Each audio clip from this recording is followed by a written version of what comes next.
नमस्कार दोस्तों, आपके अपने ये YouTube चैनल में आपका फिर से एक बार वेलकम है, स्वागत है।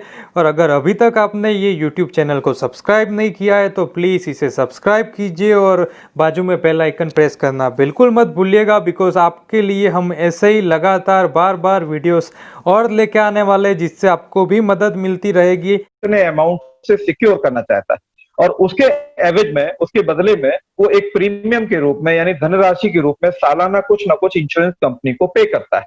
अगर किसी व्यक्ति को या किसी इंडस्ट्री को, ऑर्गेनाइजेशन को किसी भी प्रकार का नुकसान होता है तो पॉलिसी में जो शर्तें लिखी गई थी, जो एग्रीमेंट बनाया गया था, उस शर्तों के हिसाब से जो भी नुकसान आपका होता है उसको हर्जाने के तौर पे इंश्योरेंस कंपनी आपको पे करती है। तो बात समझ में आ गई होगी कि एक व्यक्ति और इंश्योरेंस कंपनी के बीच में ये कॉन्ट्रैक्ट है और यहाँ पर किसी भी तरीके का लॉस अगर उस व्यक्ति को होता है तो हर्जाने के तौर पे इंश्योरेंस कंपनी उसको क्लेम करती है। क्यों जरूरत है, तो यहां पर भी समझ लेते हैं कि आज अगर हम व्यक्ति की बात करें या आज हम किसी वस्तु की बात करें, वस्तु हो सकता है हमारी कार हो सकती है, बाइक हो सकती है, हमारे स्मार्टफोन हो सकते हैं, हमारे महंगे महंगे एसेट्स हो सकते हैं, या जिस घर में हम रहते हैं वो घर भी हो सकता है। हम किसी भी वस्तु को, किसी भी व्यक्ति को बीमित कर सकते हैं। और अगर किसी वस्तु का टूटना फूटना या खोने की वजह से या किसी व्यक्ति की देहांत होने की वजह से, मृत्यु होने की वजह से उसको जो नुकसान होता है, उसको जो परेशानियां होती है, उसकी फैमिली को जो नुकसान होता है, तो बीमा कंपनी के तहत जो एग्रीमेंट किया गया था उस मालिक को तय शर्त के हिसाब से, जो शर्तें बनाई गई थी उसके हिसाब से उसको मुआवजा देती है, उसके फाइनेंशियल लॉसेस को कवर करती है। तो बात समझ में आ गई होगी कि इंश्योरेंस है क्या और क्यों लेना चाहिए। यानी कि किसी भी प्रकार का अगर फाइनेंशियल लॉस हो रहा है एसेट्स के ऊपर तो उसको कवर अप करने के लिए हम इंश्योरेंस कराते हैं। अब बात आती है कि कितने प्रकार के इंश्योरेंस होते हैं। तो यहाँ पर बात करेंगे तो इंश्योरेंस के बारे में, लाइफ इंश्योरेंस को बहुत से लोगों ने जाना है, पहचाना है, और आज हेल्थ इंश्योरेंस का भी मार्केट धीरे धीरे रिकवरी कर रहा है, बढ़ रहा है और लोगों की जरूरत के हिसाब से ये डिमांड में आ रहा है। इसी के साथ साथ लोग बाग अपनी प्रॉपर्टी को भी एश्योर्ड करते हैं, अपने व्हीकल को भी एश्योर्ड कराते हैं, इवन अपने लिए इंजरी इंश्योरेंस भी लेते हैं। और अगर कोई भी पार्टनर हमारा नेक्स्ट इंडिया के बाहर ट्रैवल करता है तो उसके लिए कंपलसरी हो जाता है ट्रैवल इंश्योरेंस लेना। और इसी के साथ साथ वो जिस घर में रहता हो, वो घर छोटा हो या बड़ा हो, लेकिन वो घर आपका है, उस घर में भी बहुत सी वस्तुएं हैं, बहुत से एसेट्स हैं, उस घर को भी हम सिक्योर कराते हैं कि किसी भी प्रकार का नुकसान हो तो हम उसको भी फाइनेंशियल क्राइसिस से या इंश्योरेंस कंपनी से क्लेम लेके कवर किया जा सके। और लास्ट में मैं बोलूंगा कि एक एक्सीडेंटल इंश्योरेंस भी हम करते हैं जो बहुत कम प्रीमियम में और बहुत अच्छे फीचर्स के साथ। कारण क्या है, आज हमारे देश में बहुत से ऐसे लोग हैं जिनके लिए फाइनेंस को मैनेज करना बड़ा मुश्किल होता है और वो अपनी फैमिली को फाइनेंशियली सिक्योर नहीं कर पाते हैं। तो ऐसे लोगों के लिए एक्सीडेंटल इंश्योरेंस बहुत से कम प्रीमियम में है और वो इसको भी लेके अपनी फैमिली को कम से कम फाइनेंशियल सिक्योरिटी दे सकते हैं। तो डियर फ्रेंड, ये विभिन्न प्रकार के इंश्योरेंस है जो मार्केट में बेचे जाते हैं। अब सवाल आता है, क्या ये इंश्योरेंस सभी के हर प्रकार का इंश्योरेंस एक ही कंपनी करते हैं? तो नहीं डियर फ्रेंड, यहाँ पर इन इंश्योरेंस को अलग अलग कैटेगरीज में डिवाइड किया गया, यानी अलग अलग डिपार्टमेंट्स में बांटा गया, अलग अलग भागों में बांटा गया, जिसमें सबसे पहला भाग आता है जनरल इंश्योरेंस का, यानी साधारण बीमा का। इस साधारण बीमा की जो शुरुआत हुई थी सन 1850 में हुई थी, जो कैलकाटा के अंदर, जब ब्रिटिश शासन था हमारे देश में, अंग्रेजों का शासन था, उस समय कैलकाटा में ऑफिस बनाया गया और सन 1850 से बीमा बेचना शुरू हुआ। तो हम सिंपली ये कह सकते हैं कि हमारे देश में बीमा 1850 से बेचा जा रहा है। उसके बाद आया लाइफ इंश्योरेंस यानी जीवन बीमा। तो जीवन बीमा की जो शुरुआत की गई सन 1906 में की गई और ये भी अंग्रेजों के शासन के काल में ही था। और फर्स्ट इंडियन कंपनी, हमारी भारतीय पहली कंपनी बनाई गई नेशनल इंश्योरेंस, और इसने अपना काम शुरू किया था 1906 से। उसके बाद देश आजाद हुआ और फिर लाइफ इंश्योरेंस कॉर्पोरेशन, यानी हमारा जो सबसे बड़ा पिलर है इंश्योरेंस इंडस्ट्री में, LIC, इसका शुरुआत हुई 19 जनवरी 1956 में। तो इस तरीके से लाइफ इंश्योरेंस में नेशनल कंपनी से शुरुआत होके और LIC के साथ साथ आज कई मल्टीनेशनल कंपनीज यहाँ पर काम कर रही हैं। तीसरा सेक्शन आता है हमारा हेल्थ इंश्योरेंस यानी स्वास्थ्य बीमा। स्वास्थ्य बीमा की शुरुआत हुई थी 1986 में लेकिन ये केवल गवर्नमेंट एम्प्लॉयज के लिए लागू था, चाहे वो स्टेट के हों या सेंट्रल के हों। और कहीं ना कहीं हमारे परिवार के लोगों ने या हम सभी जो पार्टनर्स बैठे हैं, कहीं ना कहीं किसी फैमिली ने देखा होगा, उनके फैमिली मेंबर जो गवर्नमेंट जॉब में थे, कभी कोई फैमिली को मेडिकल प्रॉब्लम्स आती थी तो वो गवर्नमेंट से रिम्बर्स करा लेते थे, यानी कि गवर्नमेंट ने अपने एम्प्लॉयज को लिए मेडिकल सुविधा दी गई थी। लेकिन इसकी शुरुआत 2006 के बाद फिर ओपन मार्केट में लाया गया और आज कई हेल्थ इंश्योरेंस कंपनियां हर प्रकार के व्यक्ति को यहाँ पर हेल्थ इंश्योरेंस से सिक्योर कर रही है, उसको सुरक्षित कर रही है। तो इस प्रकार से मैं कह सकता हूं कि इंश्योरेंस के लिए 3 अलग अलग कैटेगरीज हैं, जिनको हम बोलते हैं एक साधारण बीमा, लाइफ इंश्योरेंस यानी जीवन बीमा, और स्वास्थ्य इंश्योरेंस यानी कि हेल्थ इंश्योरेंस। अब सबसे पहले हम बात करेंगे जनरल इंश्योरेंस के साधारण बीमा में हम क्या क्या चीजें कवर करते हैं और किन किन चीजों को हम इंश्योर कर सकते हैं। तो डियर फ्रेंड, सबसे पहला आता है व्हीकल इंश्योरेंस यानी वाहन बीमा। आज वाहन हमारे लाइफ में एक अभिन्न अंग बन चुका है। हमारी दिन प्रतिदिन की दिनचर्या में हमारा वाहन बहुत बड़ा रोल अदा करता है।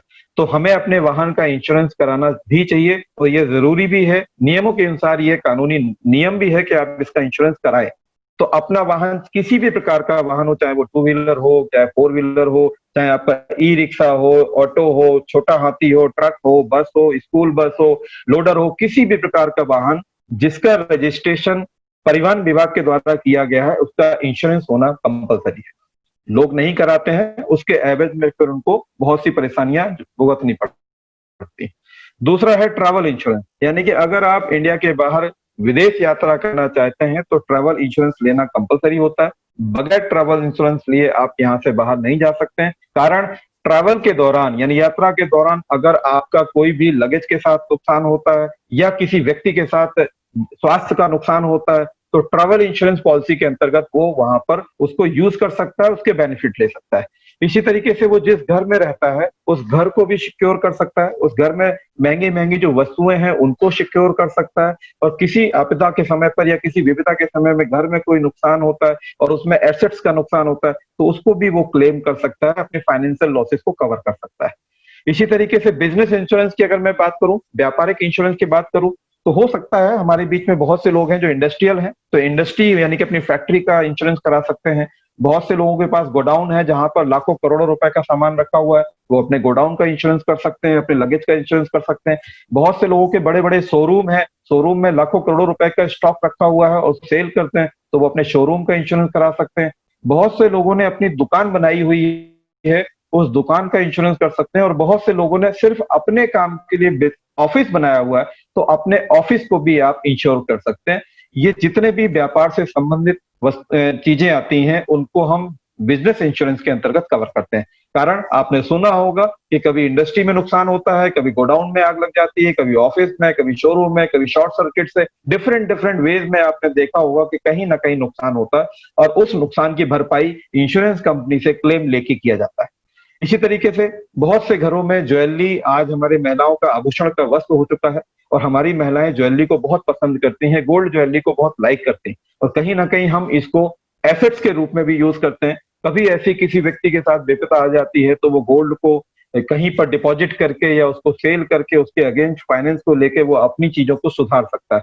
तो गोल्ड हमारे लिए आभूषण का वस्त्र भी बन सकता है और गोल्ड हमारे लिए विपत्ति के समय पर एसेट के रूप में भी आता है। लेकिन कई बार आपने सुना होगा कि आपका गोल्ड घर से चोरी हो गया या रास्ते में कहीं ट्रेवल कर रहे थे, वहां छीन लिया गया, नुकसान हो गया। तो इस प्रकार के जो नुकसान आपके गोल्ड ज्वेलरी से होते हैं उनको भी आप इंश्योर कर सकते हैं और आप अपने फाइनेंशियल लॉस को यहाँ पर रिकवर कर सकते हैं इंश्योरेंस से क्लेम करके।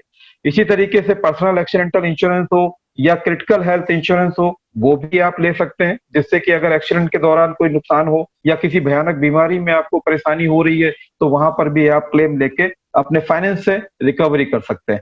हमारे बहुत से लोग ऐसे हैं जो किसान भाई हैं, कहीं ना कहीं वो फसलें उगाते हैं और अन्नदाता के रूप में है और हम लोगों को फसल उगा के खाने योग्य चीजें देते हैं। लेकिन हमने यहाँ पर भी देखा है कि बहुत से किसानों का जो फसल है वो ओलावृष्टि से डैमेज हो जाती है, नुकसान हो जाती है, कभी अग्निकांड से बिल्कुल जल के राख हो जाती है।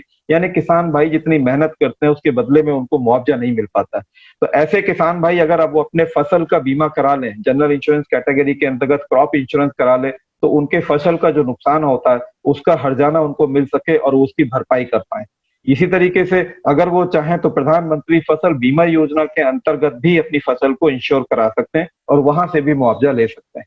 इसी के साथ साथ बहुत से एक क्षेत्र में हमने देखा है कि पशुओं को यातायात के रूप में यूज किया जाता है। जैसे मैंने अमूमन राजस्थान में देखा है कि ऊंट जो है संसाधन है यातायात का। और भी कई जगह पे मैंने देखा है कि कई जगह पे कुछ जानवरों को एज ए लोडर यूज किया जाता है। तो डियर, ये जो संसाधन आपके हैं ये रोजगार के संसाधन हो सकते हैं, और कई बार इनके साथ भी कुछ एक्सीडेंट होते हैं, कोई नुकसान होता है और ये हमारे बीच नहीं रहते। तो इन ऐसे पशुओं को जिनसे आपका रोजगार चल रहा है और आपको लॉस हो सकता है, ऐसे पशुओं का भी आप इंश्योरेंस करा के अगर कभी लॉस हुआ तो उसको भी आप क्लेम कर सकते हैं और अपने फाइनेंशियल लॉस से बच सकते हैं।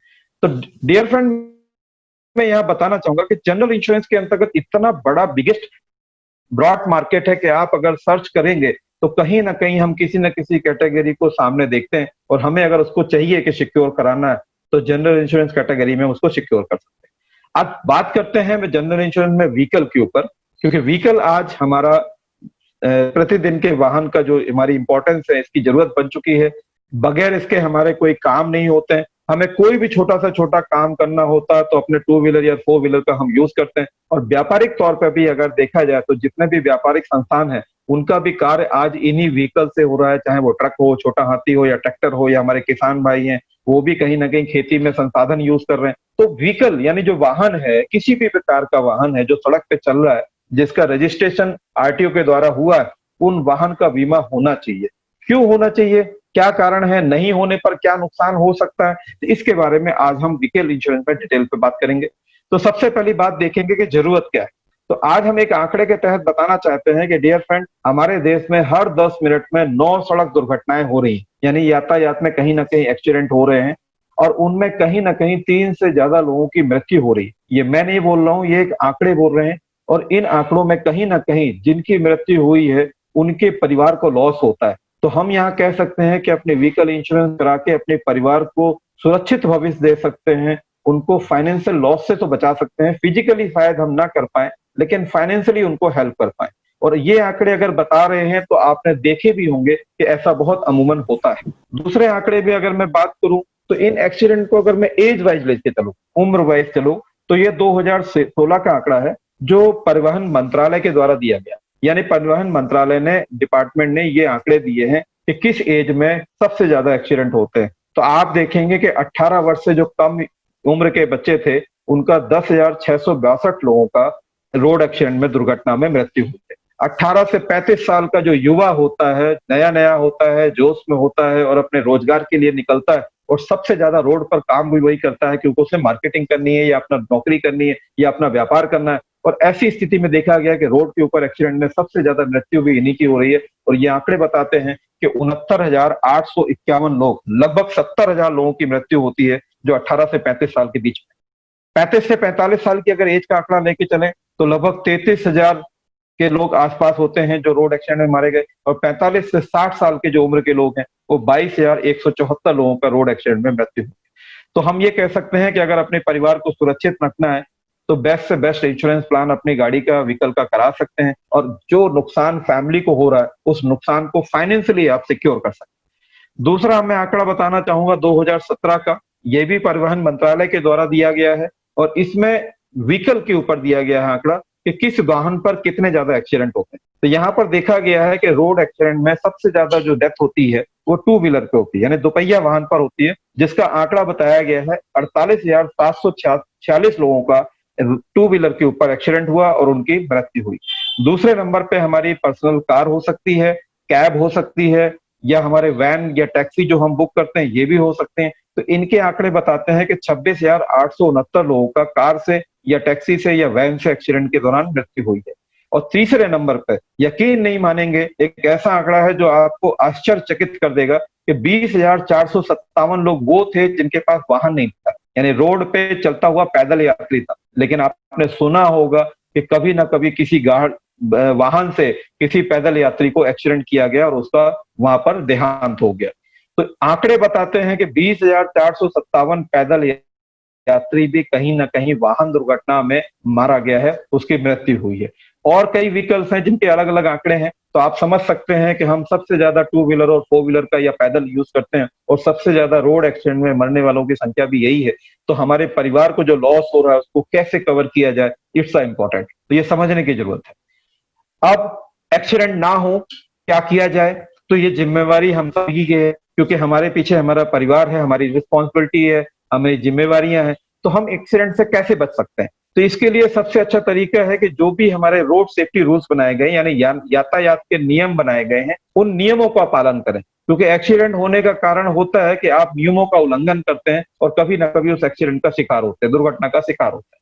तो हमें रोड सेफ्टी रूल्स का फॉलो करना है, नियमों का पालन करना है। दूसरा, कभी भी ड्रिंक करके ड्राइव ना करें, क्योंकि अमूमन देखा गया है, पाया गया है कि ड्रिंक करने के बाद जब ड्राइविंग होती है तो एक्सीडेंट होने के चांसेस ज्यादा हो जाते हैं अमूमन नॉर्मल वे में, क्योंकि कई बार ड्राइवर अनकॉन्शियस हो जाता है और एक्सीडेंट हो जाते हैं और उसमें बहुत बड़ी दुर्घटना हो जाती है। तो ड्रिंक करके कभी ड्राइव ना करें, ये भी हमारी एक जिम्मेवारी है। और तीसरी जिम्मेवारी है, अगर आप टू व्हीलर चला रहे हैं, दोपहिया वाहन चला रहे हैं, चाहे मोटरसाइकिल हो या स्कूटी हो या कोई भी वाहन हो, तो आप हेलमेट जरूर पहने, क्योंकि हेलमेट ना होने पर कई बार देखा गया है कि रोड एक्सीडेंट में हेलमेट ना होने की वजह से मृत्यु हुई है, और हेलमेट होने से कई बार लोग बचे भी। तो ये एक जिम्मेवारी भी है। और दूसरा, अगर कानूनी तौर पे देखा जाए तो हेलमेट ना पहनना भी आपके लिए एक जुर्म के बराबर है और आप उसका चालान भुगतते हैं। और अगर तीसरी मैं बात करूं कि अगर आपने हेलमेट नहीं पहना था और अगर किसी राइडर की किसी एक्सीडेंट में, दुर्घटना में डेथ हो जाती है और उसकी फैमिली क्लेम करती है, मुआवजा मांगती है, तो कई बार इंश्योरेंस कंपनी मुआवजा रद्द कर देती है, कैंसिल कर देती है। क्यों? क्योंकि राइडर ने टू व्हीलर के ऊपर हेलमेट नहीं पहना होता। तो डियर फ्रेंड, आप इंश्योरेंस कराने के बाद भी अगर गलतियां कर रहे हैं और फिर फैमिली को उसका कंपनसेशन ना मिले, तो ये रिस्पॉन्सिबिलिटी है, आपकी जिम्मेदारी है कि आप टू व्हीलर के ऊपर हेलमेट जरूर पहनें। इसी तरीके से अगर आपने अपनी गाड़ी का इंश्योरेंस नहीं कराया है तो उसको जरूर कराएं, क्योंकि ये एक एक्ट है, एक नियम है, ये कानून है कि अगर अपनी गाड़ी का इंश्योरेंस नहीं कराते हैं तो आपको 2,000 रुपए का चालान हो सकता है, जुर्माना हो सकता है, या फिर आपके को 3 महीने की जेल की सजा भी हो सकती है। और कई केसेस में तो मैंने ये भी देखा है कि 2,000 रुपए का जुर्माना भी भुगतना पड़ा और 3 महीने की जेल भी जाना पड़ा। तो ये हमारे किसी व्यक्ति के साथ ना हो, तो इंश्योरेंस जरूर करा के रखें, वो चालान से भी बचे और जेल जाने से भी बचें। और सबसे बड़ी बात, हमारी सुविधा के लिए देख लीजिए कि नेक्स्ट मनी इंश्योरेंस ने 24 से ज्यादा कंपनियां हमारे बीच में लाके रख दी हैं और बेस्ट से बेस्ट प्लान रखे हैं अपने वाहन बीमा के लिए। हमने करना क्या है? घर बैठ के ऑनलाइन इसको समझना है, करना है और उसके बेनिफिट लेना है, और ऐसे चालान से और ऐसी सजा से बचना है। इसी में अगर मैं एक आर्टिकल के जरिए एक नुकसान बताना चाहूंगा कि अगर आप वाहन का बीमा नहीं कराते हैं तो कितने बड़े नुकसान में आप आ सकते हैं। आप न्यूज आर्टिकल को पढ़ रहे होंगे, सभी लोगों की स्क्रीन पर आ रहा होगा कि एक बाइक सवार के बाइक का बीमा नहीं था और उसने एक छात्रा को टक्कर मारी और उसको अब जेब से देने पड़ रहे हैं 21.18 लाख रुपए। क्यों? क्योंकि ये कोर्ट से सेटल हुआ है, ये इंश्योरेंस कंपनी ने सेटल नहीं किया, ये कोर्ट के जरिए, कोर्ट में यानी कि एक केस गया था और कोर्ट से सेटलमेंट हुआ है इसमें कि उस बाइक सवार को ये पैसे हर हालत में देने पड़ेंगे, चाहे वो एसेट्स बेच के दे, वाहन बेच के दे, घर बेच के दे, प्लॉट बेच के दे, कहीं से भी दे, क्योंकि कोर्ट का आदेश है तो पालन करना पड़ेगा। गलती क्या थी? सिर्फ गलती इतनी थी कि बाइक सवार ने अपनी गाड़ी का बीमा नहीं कराया था, उसने एक छात्रा को एक्सीडेंट किया, छात्रा को जो नुकसान हुआ उसने, उसकी फैमिली ने कोर्ट में इस क्लेम को डाला और कोर्ट ने तय किया कि छात्रा की पढ़ाई का खर्चा, उसकी फैमिली के जिम्मेवारी का खर्चा और उसके ऊपर लगाई गई पेनल्टी सब मिला के उसको 21 लाख रुपए का हर्जाना देना। डियर फ्रेंड, एक हादसा और भी है जिसका मेरे पास आर्टिकल नहीं है, मैं एक बताना चाहूंगा कि एक कार सवार ने एक साइकिल एक्सीडेंट किया था और उस साइकिल सवार का जो है रोड दुर्घटना में मृत्यु हो गई। लेकिन जब बाद में पता लगा तो वो साइकिल सवार एक ऑर्गेनाइजेशन में जॉब करता था और उसकी महीने की सैलरी 50,000 से ऊपर की थी। अब आप यकीन मानेंगे कि उसको भी कोर्ट से क्लेम लड़ना पड़ा क्योंकि कार का इंश्योरेंस नहीं था और वहां कोर्ट के जरिए उसको 1,27,00,000 का क्लेम देना पड़ा और ये हादसा हमारे शहर में हुआ। उसका आर्टिकल मेरे पास नहीं है, अगर मेरे पास आएगा तो मैं कभी उस आर्टिकल को भी आपके साथ शेयर करूंगा। कारण क्या था कि छात्रा के इनकम नहीं थी और वो साइकिल सवार सैलरीड था और उसकी सैलरी के हिसाब से, उसकी फैमिली की लायबिलिटीज के हिसाब से और उसको ऊपर लगाई गई पेनल्टी के हिसाब से कोर्ट ने तय किया कि 1,27,00,000 का क्लेम देना है और उस व्यक्ति को देना पड़ा। उसका घर बिक गया, उसका प्लॉट बिक गया और ये सारी चीजें हमने यहाँ पर देखी हैं। तो ये आप सभी के साथ ना हो, इसलिए वाहन का बीमा जरूर कराएं। अब बात आती है कि वाहन का बीमा अगर हम कराना चाहते हैं तो कितने प्रकार से होता है, क्योंकि हम समझ चुके हैं कि हमारी इंपॉर्टेंस क्या है, वाहन का बीमा क्यों इंपॉर्टेंट है, कितने बड़े लाइबिलिटीज को हम अपने सर पे लेके चल रहे हैं। तो फर्स्ट पार्टी इंश्योरेंस और थर्ड पार्टी इंश्योरेंस, हम दो तरीके से वाहन इंश्योरेंस करते हैं और दोनों में डिफरेंस क्या है, चलिए फटाफट समझ लेते हैं। फर्स्ट पार्टी में हम व्हीकल के लॉस को और डैमेज को कवर करते हैं। व्हीकल मीन आपके वाहन का, कई बार आपका वाहन चोरी हो जाता है या 100% डैमेज हो जाता है, लॉस हो जाता है, गुम हो जाता है, तो ऐसी स्थिति में व्हीकल की जो वैल्यू थी उतने का आपको पूरा का पूरा कंपनसेशन मिलता है। या किसी एक्सीडेंट में डैमेज होता है तो डैमेज जितने का भी हुआ है आप उतने का वहां से क्लेम कराते हैं। तो फर्स्ट पार्टी इंश्योरेंस में आपके व्हीकल का लॉस या डैमेज कवर है। दूसरा, आपके गाड़ी से किसी दूसरे व्यक्ति का नुकसान हो रहा है जिसको हम बोलते हैं थर्ड पार्टी लॉस या डैमेज, वो भी कवर है। जैसा कि अभी आपने आर्टिकल में देखा कि बाइक सवार को 21 लाख रुपए देने पड़े, अगर उसने इंश्योरेंस कराया होता तो ये 21 लाख रुपए इंश्योरेंस कंपनी पे करती, उसके 1 रुपए भी जेब से नहीं देने पड़ते। That's in third party loss and damages. इसी के साथ साथ जो भी वाहन मालिक है, अगर वो खुद ड्राइव कर रहा है तो वो अपने लिए, अपनी फैमिली को सिक्योर करने के लिए 15 लाख रुपए का पर्सनल एक्सीडेंटल इंश्योरेंस ले सकता है, जिसके लिए आपको यहाँ पर एडिशनल 300 से लेके 375-80 रुपए तक के लिए एक्स्ट्रा प्रीमियम देना पड़ता है। और ये एडिशनल ऑफर है, आप ऑप्शन है, अगर आप चाहें तो अपनी पॉलिसी में ऐड कर सकते हैं और आपको आवश्यकता नहीं है तो आप इसे अपनी पॉलिसी से हटा भी सकते हैं। ये एडिशनल फीचर है ऑनर ड्राइवर कवर, यानी मालिक खुद अगर वाहन चला रहा है तो अपने फैमिली को सिक्योर करने के लिए इंश्योरेंस ऐड कर सकता है। इसी तरीके से अगर आपके वाहन को कोई दूसरा व्यक्ति चला रहा था, मान लीजिए आपका कोई मित्र गाड़ी लेके गया था या आप किसी ड्राइवर को यूज करते हैं, ड्राइवर गाड़ी चला रहा है और कभी एक्सीडेंट में ड्राइवर के साथ या उस व्यक्ति के साथ कोई दुर्घटना हो जाती है, तो इसके लिए भी ये एडिशनल फीचर है, ये एडिशनल ऑप्शन है कि अगर अपनी पॉलिसी में आप चाहें तो इसे ऑर्डर कर सकते हैं। इसके लिए कंपनी आपसे 50 रुपए एक्स्ट्रा लेती है और 2 लाख रुपए तक का कवर देती है। तो ये फर्स्ट पार्टी इंश्योरेंस में हम इन चीजों को कवर करते हैं। तो आप समझ सकते हैं कि फर्स्ट पार्टी इंश्योरेंस में क्या क्या बेनिफिट है। अब बात करते हैं थर्ड पार्टी में। तो थर्ड पार्टी में आपकी व्हीकल की जो वैल्यू है उसको जीरो कर दिया जाता है, यानी आपके व्हीकल का लॉस या डैमेज को हम कवर नहीं करेंगे। केवल आपकी गाड़ी से किसी दूसरे व्यक्ति का नुकसान हो रहा है जिसको हम थर्ड पार्टी लॉस या डैमेज बोलते हैं, वो कवर रहेगा। इसी तरीके से मालिक जो अपनी गाड़ी खुद चला रहा है वो अपने को कवर करना चाहता है तो ऑनर ड्राइवर कवर को कर सकता है, या वो अपने ड्राइवर को कवर करना चाहता है या अपने मित्र जो दूसरी गाड़ी चला रहा था उसको कवर करना चाहता है तो थर्ड पार्टी में हम दे सकते हैं। तो the major difference in first party and third party कि आपका जो व्हीकल का लॉस है वो केवल फर्स्ट पार्टी इंश्योरेंस में कवर होता है, थर्ड पार्टी में व्हीकल की वैल्यू जीरो होती है, इसलिए थर्ड पार्टी में हम किसी व्हीकल का कोई कंपनसेशन नहीं देते हैं। अब मैं 1900 एक्ट के उस नियम के बारे में बताना चाहूंगा कि 1998 में हमारे परिवहन मंत्रालय के द्वारा ये मोटर व्हीकल एक्ट बनाया गया था कि आपका थर्ड पार्टी लायबिलिटी इंश्योरेंस अनिवार्य है, कंपलसरी है। कई बार आप कोई भी ट्रैफिक पुलिस वाला आपके जब पेपर चेक करता है वो इंश्योरेंस क्यों चेक करता है, क्योंकि उसको पता है कि 1998 में ये कानून बना दिया गया था कि अगर किसी के पास इंश्योरेंस नहीं है या उसका इंश्योरेंस एक्सपायर हो चुका है तो उसका चालान काटा जा सके, उसको जेल की सजा दी जा सके, क्योंकि ये 98 में तय हो चुका था कि थर्ड पार्टी लायबिलिटी इंश्योरेंस अनिवार्य है, क्योंकि आपकी गाड़ी से अगर किसी दूसरे व्यक्ति का नुकसान हो रहा है तो उसको हम कंपनसेट कर पाए। तो हमारे लिए सबसे अच्छी बात है, हम फिर अगेन बोलेंगे कि नेक्स्ट मनी में 24 से ज्यादा कंपनी हमारे बीच में है कि हम बेस्ट से बेस्ट प्लान लेके, अच्छे से अच्छे सेलेक्ट प्लान लेके और अच्छी से अच्छी कंपनी से यहाँ से इंश्योरेंस कर सकते हैं। तो ये है हमारा व्हीकल इंश्योरेंस। तो व्हीकल के ऊपर बात समझ में आ गई होगी कि वाहन का इंश्योरेंस क्यों जरूरी है। वो वाहन किसी भी रूप का हो, किसी भी प्रकार का हो, किसी भी व्यवसाय से ताल्लुक रखता हो। आज हम दूसरे सेक्शन पे बात करना चाहेंगे जिसका नाम है हेल्थ इंश्योरेंस, स्वास्थ्य बीमा। तो बेसिकली सबसे पहले समझ सकते हैं कि स्वास्थ्य बीमा है क्या। तो जिस तरीके से अभी आपने वाहन में या बीमा को समझा था कि बीमा एक कॉन्ट्रैक्ट है, तो ये भी एक कॉन्ट्रैक्ट है जो एक हेल्थ इंश्योरेंस कंपनी और एक हेल्थ इंश्योर्ड व्यक्ति के बीच में या उसके परिवार के बीच में कॉन्ट्रैक्ट किया जाता है। यहाँ पर तय किया जाता है कि अगर आपको कभी किसी हॉस्पिटलाइज होना पड़ा, किसी बीमारी के तहत अस्पताल में एडमिट होना पड़ा और जो हॉस्पिटल के खर्चे हैं उनको इंश्योरेंस कंपनी कवर अप दे, उनको बेनिफिट दे, तो वहां पर वो एक एग्रीमेंट करता है कि मुझे अपनी फैमिली के लिए इतने लाख रुपए का सम एश्योर्ड चाहिए, यानी बीमा राशि चाहिए, और उसके एवज में मैं सालाना आपको थोड़ा सा प्रीमियम पे करूंगा। तो इस प्रकार से ये कॉन्ट्रैक्ट होता है और इस कॉन्ट्रैक्ट के तहत अगर परिवार के किसी भी सदस्य को कभी भी कोई भी बीमारी हो जाती है और वो किसी भी कारण से हॉस्पिटलाइज होता है तो हॉस्पिटल के जो भी खर्चे होते हैं, चाहे वो डॉक्टर की फीस हो, नर्सिंग हो, रूम चार्जेस हो, आपके पैथोलॉजिकल हो, मेडिसिन चार्जेस हो, सर्जरी चार्जेस हो, सब कुछ आपके उस बीमा में कवर्ड होते हैं। आपको आपको जेब से पैसा खर्च करने की आवश्यकता नहीं है। जितना आपने अपने परिवार की बीमित राशि तय की थी, उतनी राशि तक का आप यहाँ से स्वास्थ्य लाभ ले सकते हैं। स्वास्थ्य पॉलिसी के ऊपर आप अपने कंपनसेट कर सकते हैं।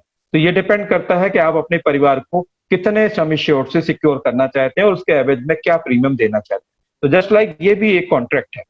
अब बात करते हैं कि अगर आप ये नहीं लेते हैं, मान लीजिए हेल्थ इंश्योरेंस नहीं लेते हैं, और अगर फिर किसी परिवार में कोई बीमारी हुई, तो आप सोच सकते हैं कि जो मेडिकल एक्सपेंसेस हैं, जो दवाई के या हॉस्पिटल के जो खर्चे हैं, वो आप किन फाइनेंशियल सोर्सेज से लेते हैं। ये भी एक आंकड़ा बताता है कि डियर फ्रेंड 75% लोग, यानी कि 100 में से 75% लोग ऐसे हैं जो अपनी इनकम से या अब तक जो जमा पूंजी उनने सेविंग की थी, बचत की थी, आज तक जो पैसा जोड़ा था, उस पैसे को वो इलाज में खर्चा कर देते हैं। जब भी परिवार का कोई सदस्य हॉस्पिटलाइज होता है तो उसकी सारी जमा पूंजी खर्च हो जाती है या उसकी सारी इनकम खत्म हो जाती है। ये 75% लोगों के साथ हुआ है। 24% लोग ऐसे भी निकल के आए हैं जिनके पास पैसा कम होने की वजह से उन्होंने अपने रिश्तेदारों से या दोस्तों से या अपनी कंपनी से कहीं ना कहीं से पैसा उधार भी लिया और उधार लेके इलाज कराया है और फिर उस उधार को भी कई सालों तक चुकाया होगा। तो डियर फ्रेंड, ऐसे ये आंकड़े बताते हैं। और 18% लोग ऐसे भी हैं हमारे बीच में जिनके पास ना तो उधार पैसा मिलता है, ना जमा पूंजी होती है, और उन्हें अपना संपत्ति बेचनी पड़ती है। हो सकता है गोल्ड बेच दिया, हो सकता है प्लॉट बेच दिया, हो सकता है अपना वाहन बेच दिया हो सकता है अपना घर बेच दिया हो, क्योंकि इलाज तो जरूर कराएंगे। किसी भी फैमिली मेंबर को हम हॉस्पिटल में छोड़ तो सकते नहीं है, तो हमें इलाज तो कराना है, तो कहीं ना कहीं एसेट बेचना पड़ता है। और ये एक फाइनेंशियल सोर्स का डाटा है कि 18% लोग एसेट्स को भी बेचते हैं। तो डियर फ्रेंड, हमारे किसी पार्टनर के साथ या उनके परिवार के साथ ऐसा ना हो, तो ऐसी खर्चों के लिए बचने से लिए हम स्वास्थ्य इंश्योरेंस ले लेंगे, तो हम फाइनेंशियल सेविंग से भी बच जाएंगे, उधार लेने से भी बच जाएंगे, और हमें संपत्ति बेचने की भी नौबत नहीं आएगी। कुछ आंकड़े बताते हैं कि अगर हमारे बीच में कभी कोई बीमार होता है और हॉस्पिटलाइज होता है, तो अमूमन आपने देखा होगा कहीं ना कहीं आपके आसपास के लोग हॉस्पिटल में गए होंगे, परिवार के लोग भी गए होंगे, और किसी बीमारी में आपने लाख, 2 लाख, 5 लाख रुपए का खर्चा बस यूं ही कर दिया होगा। कहने का मतलब हॉस्पिटल में पहुंचे तो लाख, 2 लाख, 5 लाख रुपए का खर्चा कब हो गया पता भी नहीं चलता। ये अमूमन देखा गया है।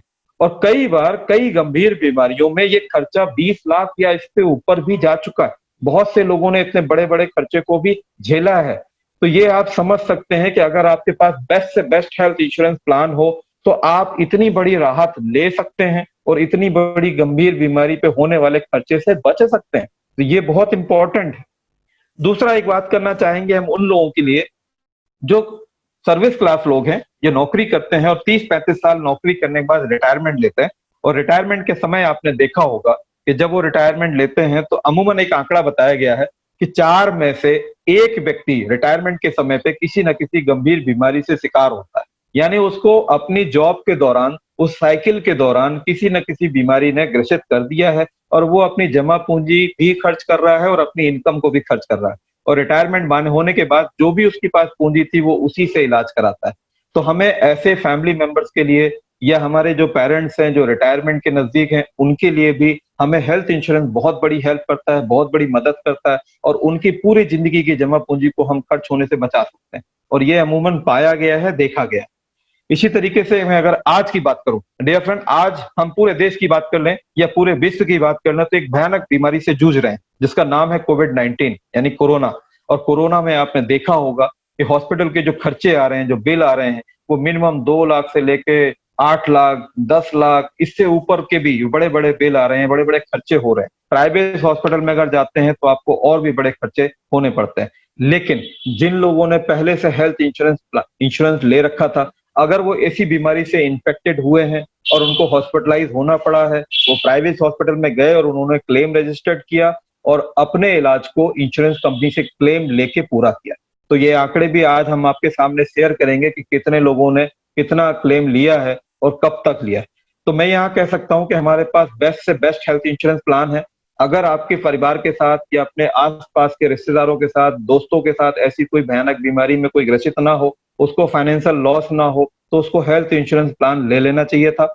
और अगर वो अभी भी ले लेता है तो आने वाले समय में अगर किसी बीमारी से जूझना पड़े तो उसके लिए एक फाइनेंशियल सिक्योरिटी रहेगी।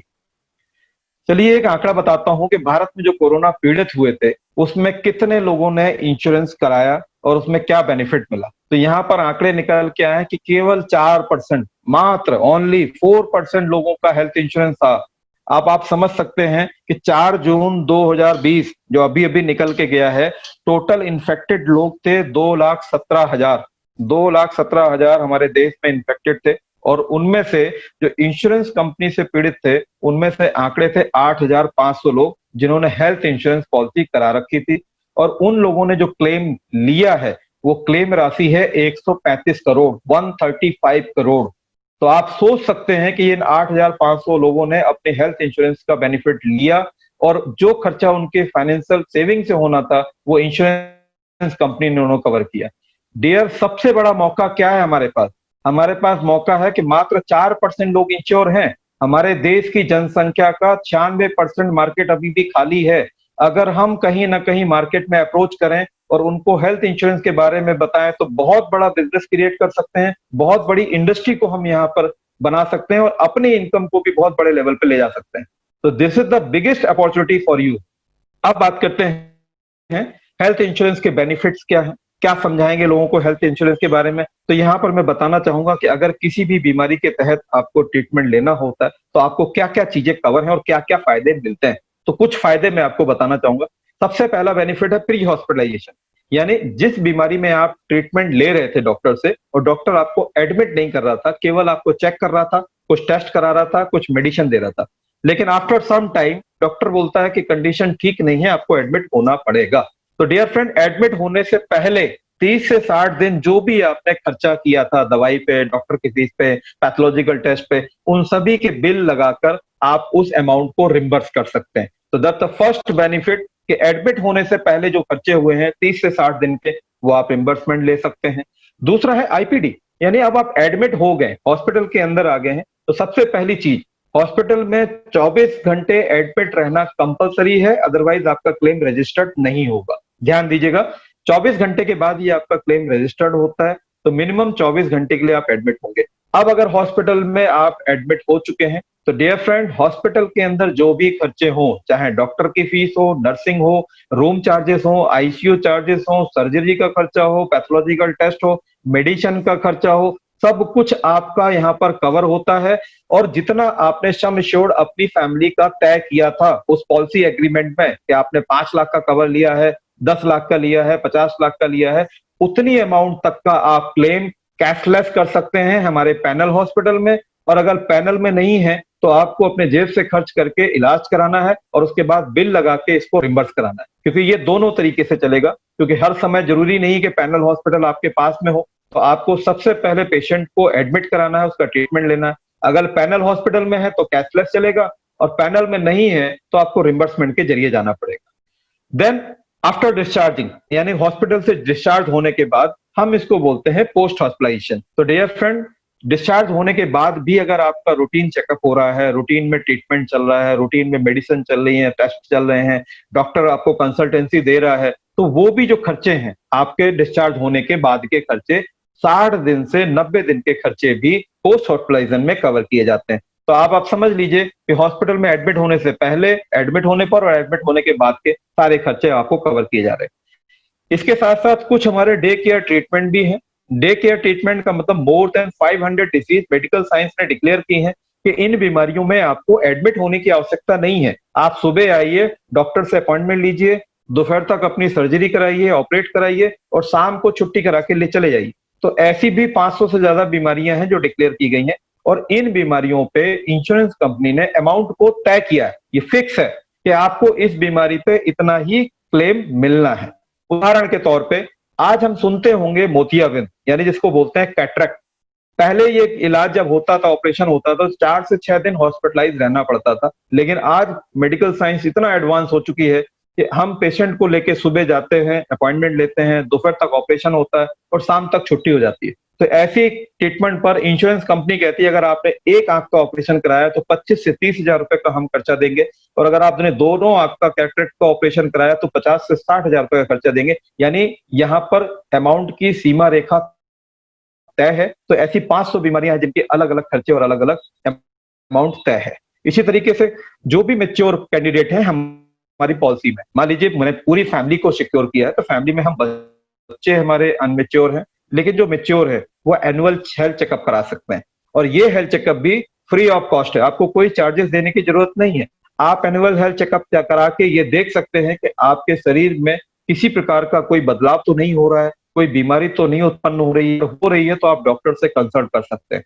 तो डियर फ्रेंड, ये आपका फ्री ऑफ कॉस्ट है, आपको कोई जेब से चार्जेस देने की आवश्यकता नहीं है। आप हर साल जो मेच्योर यानी हस्बैंड वाइफ हैं वो अपना एनुअल हेल्थ चेकअप करा सकते हैं, बच्चे हेल्थ चेकअप में कवर नहीं होते हैं। इसी के साथ साथ अगर आपने पॉलिसी ली हुई है और आप पॉलिसी चला रहे हैं और टचवुड आपका कोई क्लेम नहीं आता है, पूरे साल स्वस्थ रहते हैं, आपका परिवार पूरा स्वस्थ रहता है, बहुत अच्छी बात है। तो यहाँ पर आपको एक बेनिफिट मिलता है नो क्लेम बोनस का। अब वो नो क्लेम बोनस क्या है? तो कंपनी कहती है कि हम आपके बोनस में जो सम एश्योर्ड है उसमें 10% सालाना इंक्रीज करते हुए 10 साल तक या अगले कुछ सालों तक हम इसको बढ़ाते जाएंगे। तो उसका बेनिफिट क्या है? तो उसका बेनिफिट ये है कि अगर आपने 1 साल, 2 साल, 3 साल, 5 साल पॉलिसी चलाई और आपने क्लेम नहीं लिया, तो हर साल 10% के हिसाब से या कुछ कंपनी अलग अलग परसेंट के हिसाब से आपको नो क्लेम बोनस देती है, वो एड ऑन हो जाता है। अब मान के चलिए मैंने पॉलिसी 5 लाख की ली है, 2 साल से क्लेम नहीं लिया है, तो 10-10% का अगर इंक्रीमेंट भी लगाऊं तो 50-50 हजार करके 2 साल का इंक्रीमेंट लग गया, तो अब 6 लाख रुपए तक का मैं क्लेम ले सकता हूं। तो प्रीमियम वही है, लेकिन नो क्लेम बोनस के अंतर्गत हमें एक एक्स्ट्रा बेनिफिट मिल गया बोनस के तौर पे, और ये बोनस भी हम हॉस्पिटलाइज एक्सपेंसेस में कवर अप करते हैं। तो इस तरीके से इसको हम 100% तक या कुछ कंपनी 150% तक कवर करती है नो क्लेम बोनस को, ये आपका बेनिफिट है। दूसरा बेनिफिट है जो लोग टैक्स रिफंड फाइल करते हैं, आईटीआर भरते हैं और जिनकी इनकम अच्छी है और अपने टैक्स रिबेट चाहते हैं, बचत चाहते हैं अपनी इनकम में, तो वो टैक्स बेनिफिट भी ले सकते हैं 80D के अंतर्गत। 80C में हमारा लाइफ इंश्योरेंस, पीपीसी और बाकी सारी चीजें आते हैं, लेकिन 80D जो हमारा स्वास्थ्य बीमा है, या आपने अपने लिए लिया हो, अपने परिवार के लिए, या आपने अपने पेरेंट्स के लिए लिया हो, उन दोनों प्रीमियम को हम 80D के अंतर्गत टैक्स बेनिफिट रिबेट में ले सकते हैं। तो ये तो थे कुछ बेनिफिट हेल्थ इंश्योरेंस के, जो मेन बेनिफिट मैंने आपको बताए। अब मैं कुछ बताना चाहूंगा एक्सक्लूजन, कि आपको इन हेल्थ इंश्योरेंस में क्या नहीं मिलेगा, ये जानना बहुत जरूरी है। लोग शिकायत करते हैं, कंप्लेंट आती है, और कहीं ना कहीं आंकड़े भी बताते हैं कि लोगों को क्लेम नहीं मिलता है। बहुत सी कंपनीज के बहुत से आंकड़े हैं जो क्लेम नहीं दिए गए, वो क्यों नहीं दिए गए, रीजन क्या था, उसके ऊपर बात करते हैं। तो सबसे पहला रीजन हो सकता है कि फर्स्ट 30 डे के अंदर क्लेम आया हो। मान लीजिए आज आप पॉलिसी लेते हैं और विद इन 30 डे अगर आप क्लेम लेने आएंगे, तो डियर फ्रेंड कोई क्लेम नहीं मिलेगा, क्योंकि कंपनी पहले 30 दिन कोई क्लेम रजिस्टर्ड नहीं करती। तो कई बार क्लेम रिजेक्ट होने का कारण ये भी हो सकता है।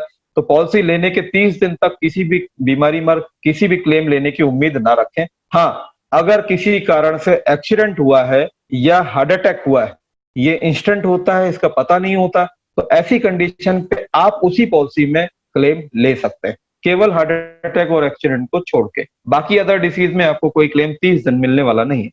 दूसरा है 2 ईयर एक्सक्लूजन, 2 साल। तो मेडिकल साइंस ने कुछ बीमारियों के नाम दिए हैं, उनको तय किया है कि हमारे शरीर के अंदर इन बीमारियों को पनपने में कुछ समय लगा होगा, ये एकदम से उत्पन्न नहीं हुई। तो मेडिकल साइंस ने उसको 2 साल के एक्सक्लूजन में डाल दिया।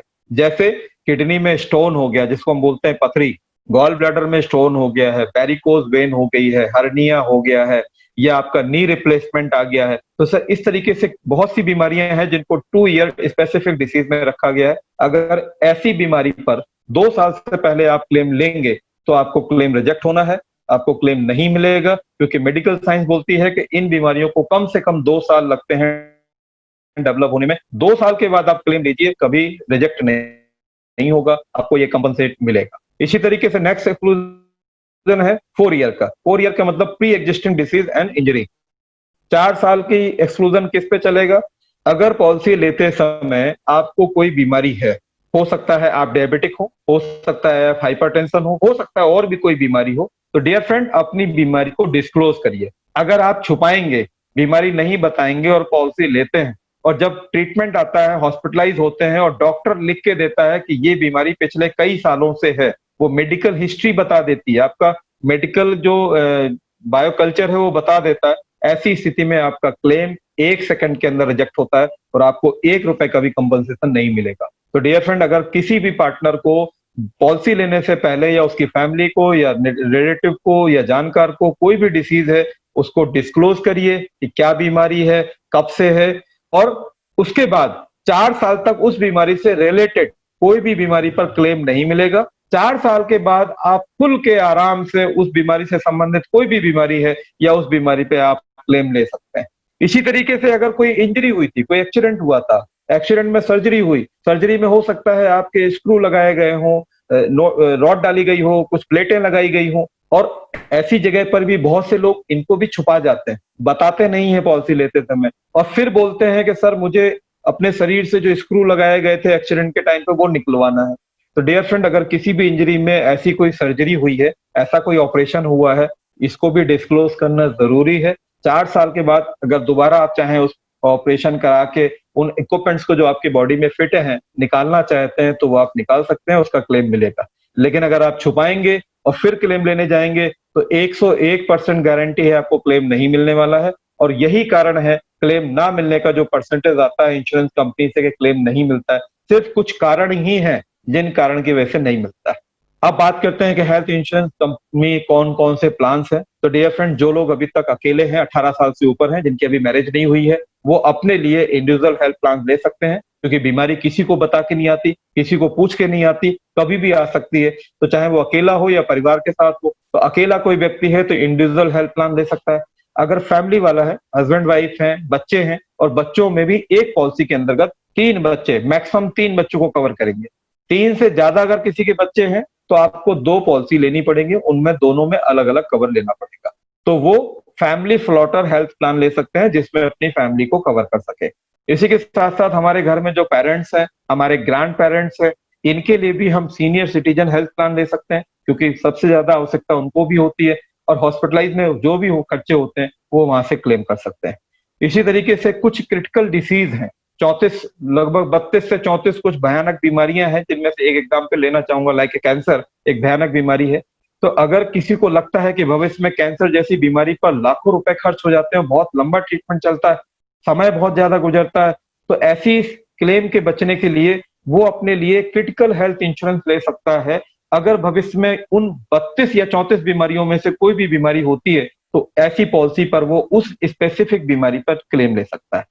इसी तरीके से हेल्थ इंश्योरेंस में कुछ स्पेसिफिक डिसीज इंश्योरेंस भी है। डिसीज स्पेसिफिक मतलब वो सीजनल आते हैं और सीजन में आपको खर्चा करा के चले जाते हैं। तो जिस तरीके से वो सीजनल आए हैं तो इंश्योरेंस कंपनी ने भी उनको अलग अलग प्लानों में डिवाइड किया है, उनको डिसीज स्पेसिफिक प्लान रखा गया है। फॉर एग्जाम्पल बताना चाहूंगा कि जैसे अभी आप सुनते हैं कि हर साल डेंगू आता है। अब डेंगू में कहीं ना कहीं 50,000 से लेके लाख 2 लाख रुपए तक खर्चा भी होता है, तो आपको फाइनेंशियल लॉस होता है। तो ऐसी स्थिति में अगर किसी पार्टनर ने डिसीज स्पेसिफिक प्लान के अंतर्गत डेंगू हेल्थ पॉलिसी ली है, यानी डेंगू से बचने के लिए हेल्थ पॉलिसी ली है, और भविष्य में अगर उसे कभी डेंगू होता है तो वो डेंगू के ट्रीटमेंट को सिर्फ उस पॉलिसी के अंदर ले सकता है। तो ऐसे डिसीज स्पेसिफिक प्लान भी है, वो भी आप ले सकते हैं। और अगर किसी ऑर्गेनाइजेशन को आप चला रहे हैं, किसी कंपनी को आप चला रहे हैं, किसी ऑफिस को काम चला रहे हैं, और आपके यहाँ 10 से ज्यादा एम्प्लॉई है, 10 से मिनिमम 10 एम्प्लॉय चाहिए, 10 से ज्यादा एम्प्लॉइज हैं, तो आप उनके लिए ग्रुप हेल्थ इंश्योरेंस प्लान भी करा सकते हैं। ऑर्गेनाइजेशन चाहे तो अपने एम्प्लॉइज को भी हेल्थ इंश्योरेंस पॉलिसी से सिक्योर कर सकता है। डियर फ्रेंड, यहां बताना चाहूंगा कि अगर मान लीजिए आपके 10 से ज्यादा एम्प्लॉई हैं तो सिर्फ वो एम्प्लॉय कवर नहीं होंगे, उस हेल्थ पॉलिसी में एम्प्लॉइज के साथ साथ उनकी फैमिली में उनकी जो वाइफ है, बच्चे हैं, उनको भी कवर किया जाता है। तो ग्रुप हेल्थ इंश्योरेंस में ऑर्गेनाइजेशन अपने एम्प्लॉइज को विद फैमिली कवर दे सकता है। यहां पर मैं कहना चाहूंगा कि डियर फ्रेंड्स, आपने अपने पुराने फोन को नए फोन में बदला होगा, अपग्रेड किया होगा, बाइक को कार में अपग्रेड किया होगा, अपने कंप्यूटर सिस्टम को लैपटॉप में अपग्रेड किया होगा, आपने छोटे से घर को बड़े से घर में या विला में या बंगले में कन्वर्ट किया होगा। लेकिन क्या आपने कभी अपनी हेल्थ पॉलिसी को, अपने हेल्थ इंश्योरेंस को अपग्रेड किया है? क्योंकि हो सकता है आपने पहले से पॉलिसी ले रखी हो, आप पहले से कोई इंश्योरेंस प्लान चला रहे हो, लेकिन आज मेडिकल साइंस में नई नई बीमारियां, नई नई इक्विपमेंट, नई नई डिसीज आ रही हैं, नई नई टेक्नोलॉजी आ रही है, तो क्या आपने अपने हेल्थ इंश्योरेंस प्लान को अपग्रेड किया है? अगर नहीं किया है तो आपके पास मौका है कि आप अच्छे से अच्छे प्लान में जाके अपनी पुरानी पॉलिसी को अपग्रेड कर सकते हैं। और हमारे नेक्स्ट मनी में पोर्टेबिलिटी के जरिए आप बेस्ट से बेस्ट प्लान, बेस्ट से बेस्ट प्रीमियम में बेस्ट से बेस्ट फीचर्स के साथ ले सकते हैं, क्योंकि बहुत से फीचर्स आप नए एड ऑन हो चुके हैं। तो अपनी हेल्थ इंश्योरेंस पॉलिसी को भी अपग्रेड करा लीजिए। तो ये तो थे हेल्थ इंश्योरेंस पॉलिसी के बेनिफिट, और मैंने उन सभी के लिए बताया जिनके पास हेल्थ इंश्योरेंस नहीं है वो जरूर कराएं, अपनी फैमिली को हॉस्पिटल के खर्चे से बचाने के लिए उसको कवर अप दें, और जिन लोगों ने हेल्थ पॉलिसी ले रखी है वो उस पॉलिसी को अपग्रेड कर लें, वो चेक कर लें कि उनके पॉलिसी में कहीं कोई ऐसे फीचर्स तो जो नहीं है, जो मिसिंग हो रहे हैं या जो छूट रहे हैं। अब बात करना चाहूंगा मैं यहाँ पर अंत में पर्सनल एक्सीडेंटल इंश्योरेंस के बारे में। डियर फ्रेंड, ये एक ऐसी पॉलिसी है जो हमारे कंपनी के सीएमडी साहब वर्मन जी ने हमारे नेक्स्ट मनी पार्टनर्स के लिए लाए हैं, बहुत से छोटे से प्रीमियम में, और फाइनेंशियल रिकवरी के लिए हमारी फैमिली को यहाँ पर फाइनेंशियल क्राइसिस से बचाने के लिए रखा गया। तो ये पॉलिसी है स्टार हेल्थ इंश्योरेंस की तरफ से।